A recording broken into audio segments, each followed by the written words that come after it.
আসসালামু আলাইকুম viewers, welcome to my channel Rubaits cooking gallery.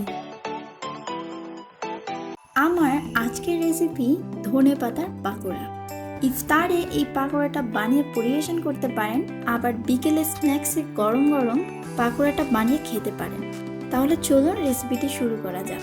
এখানে 2 আটি ফ্রেশ ধনে পাতা নিয়েছি এবং শেকড়গুলো কেটে ভালো মতো ধুয়ে নিয়েছি। ধনে পাতাগুলোকে এক সাইডে রেখে এখন ব্যাটার তৈরি করে নেব। দিয়ে দিচ্ছি 1.5 কাপ বেসন,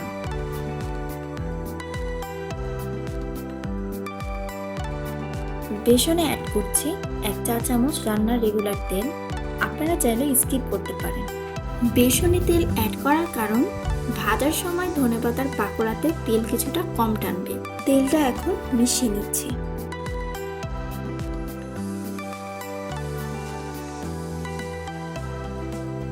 দিয়ে দিচ্ছি মরিচ গুঁড়া 1 চা চামচ, হলুদ গুঁড়া 1/2 চা চামচ, লবণ স্বাদ মতো, জিরা গুঁড়া 1/2 চা চামচ, আর দিয়ে দিচ্ছি বেকিং সোডা 1/2 চা চামচ।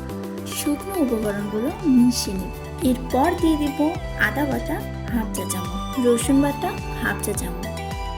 আবারও মিশিয়ে নিয়ে পরিমাণ মতো অল্প অল্প করে পানি দিয়ে বেসন গোলাটা তৈরি করে নেব। হ্যান্ড বিটার দিয়ে বিট করে নিতে পারেন। যদি কারো বাসায় না থাকে সেক্ষেত্রে চামচ বা হাত দিয়ে গোলাটা তৈরি করে নেবেন।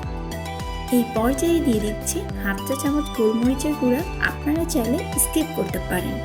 বেসনের গোলাটা স্মুথ হওয়াটা জরুরি, তাই 5-6 মিনিট ধরে এইভাবে ফেটিয়ে নিচ্ছি।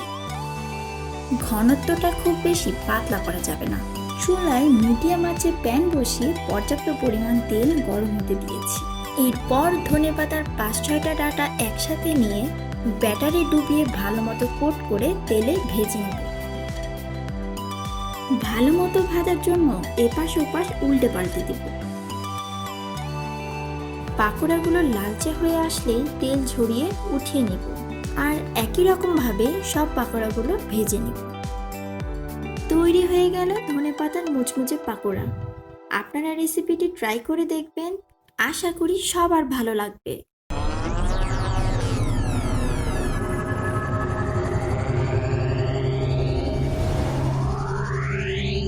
ভিডিওটি ভালো লাগলে চ্যানেলটি সাবস্ক্রাইব করে পাশে থাকা বেল আইকনটি প্রেস করে সাথেই থাকুন। আল্লাহ হাফেজ।